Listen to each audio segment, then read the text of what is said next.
अनुपमा अपनी पूरी बात गुरु माँ के सामने रखेगी तो वहीं गुरु माँ अनुपमा को बर्बाद करने की दे डालेगी धमकी। वहीं अनुज अनुपमा को किसी भी तरह से गुरु माँ नुकसान ना पहुंचाए उसके लिए करेंगे प्लानिंग। तो वहीं डिम्पी अखबार में दे डालेगी अनुपमा के खिलाफ बयान। तो दोस्तों चलिए देखते हैं इस वीडियो में। लेकिन इससे पहले दोस्तों, अगर आपने अभी तक हमारी चैनल को सब्सक्राइब नहीं किया है तो पहले आप सब्सक्राइब कर लीजिए। जहां पर अनुपमा कह रही होगी कि मैं जब बाहर निकली तब मेरे फ़ोन पर आश्रम से बहुत सारे फ़ोन आए हुए थे और जब मैंने वहां पर फ़ोन लगाया तो वो फ़ोन कॉल मेरे लिए सबसे बड़ा इशारा था। मेरा मुंबई में होना और छोटी का भी वो आश्रम में मुंबई में होना, ये इस बात का इशारा था। और मैंने गुरु माँ से भी बात नहीं की और वहाँ से निकलकर मैंने इधर छोटी के पास आ गई और माया भी यही चाहती थी। और इस बार मैं इसलिए रुकी हूँ क्योंकि मैं अपनी छोटी की माँ हूँ।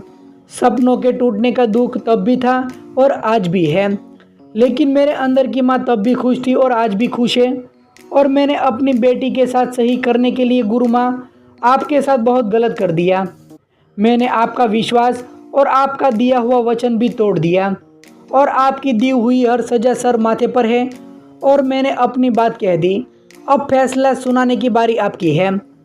तभी दिखाया जाएगा कि पूरे घर वाले हाथ जोड़कर गुरु माँ के सामने खड़े हो जाएंगे और अनुपमा का साथ देते हुए नजर आएंगे। लेकिन गुरु माँ कहेगी कि गुरु का आशीर्वाद सबसे बड़ा होता है तो गुरु का श्राप उससे भी बड़ा होता है। अनुपमा, मैंने तुम्हें बनाया तो मैं तुझे मिटा भी सकती हूँ, मैंने तुम्हें खड़ा किया तो मैं तुम्हें गिरा भी सकती हूँ। शिष्य ने गुरु को बर्बाद कर दिया तो अब गुरु की बारी है, उसमें भी मैं तुम्हारी गुरु ही निकलूंगी। और आप सभी लोग मिलकर भी अनुपमा को मेरे कहर से नहीं बचा सकेंगे।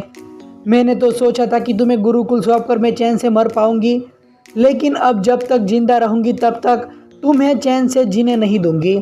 तुम्हें इतना बर्बाद कर दूंगी कि बर्बादी भी तुम्हारी बर्बादी को देखकर थर थर कांपने लगे।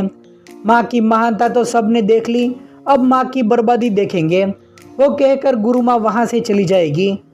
वहीं दिखाया जाएगा कि बात सबको कह रही होगी कि गुरु का श्राप लगेगा ही लगेगा। तो काव्या कहेगी कि ऋषि मुनियों की बात थोड़ी ना है, जो श्राप लगता है तो लगता ही है। उस पर बा कहेगी कि समय कौन सा भी हो, बद्दुआ और दुआ दोनों लगती ही है।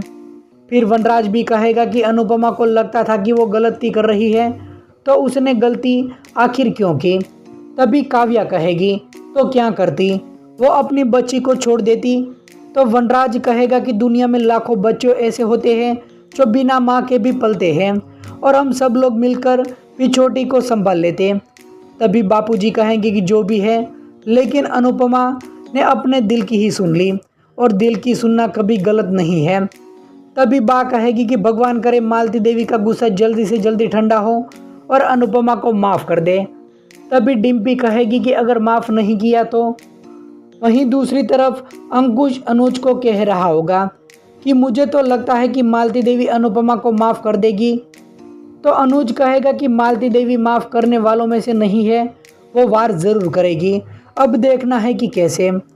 वहीं दूसरी तरफ नकुल गुरु माँ को कह रहा होगा कि आप कब तक यहाँ पर ऐसे ही नाराज होकर बैठी रहेगी, मैं सब कुछ हैंडल कर रहा हूँ और आप चिंता मत कीजिए, मैं बड़ा नुकसान नहीं होने दूंगा।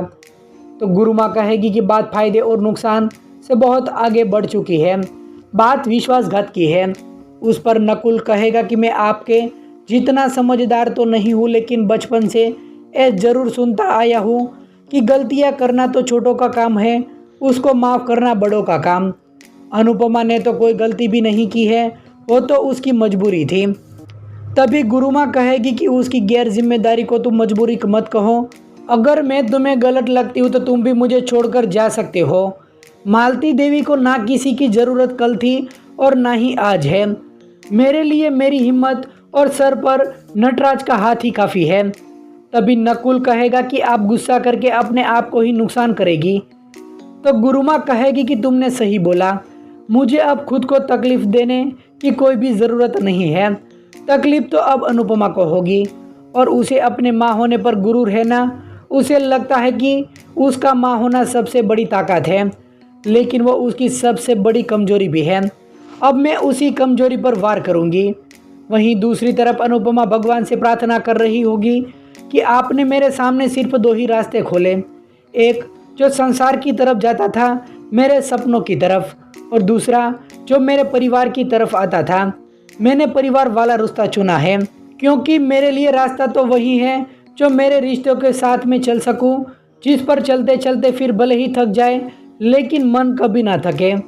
वहीं आने वाले एपिसोड में न्यूज़पेपर में आर्टिकल छपा होगा तो वनराज पढ़ेगा तो उसमें लिखा होगा कि अनुपमा की बहू डिम्पल शाह ने इस बात की पुष्टि की है कि उसकी सास अनुपमा कपाड़िया ने मालती देवी के कॉन्ट्रैक्ट को तोड़ दिया है। अनुपमा अमेरिका नहीं गई है, जिस कारण से मालती देवी का बड़ा नुकसान हुआ है। तो ये सुनकर बा कहेगी कि मैं इसलिए कह रही थी कि ये लड़की घर की लक्ष्मी नहीं बल्कि बर्बादी है।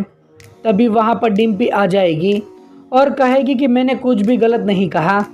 वहीं वनराज खुद से कह रहा होगा कि अनुपमा को तो पता भी नहीं है कि उसकी ज़िंदगी में कितना बड़ा तूफान आने वाला है। तो दोस्तों, आप सीरियल के आने वाले एपिसोड को देखने के लिए कितने ज़्यादा एक्साइटेड है, आप हमें कमेंट करके ज़रूर बताइए।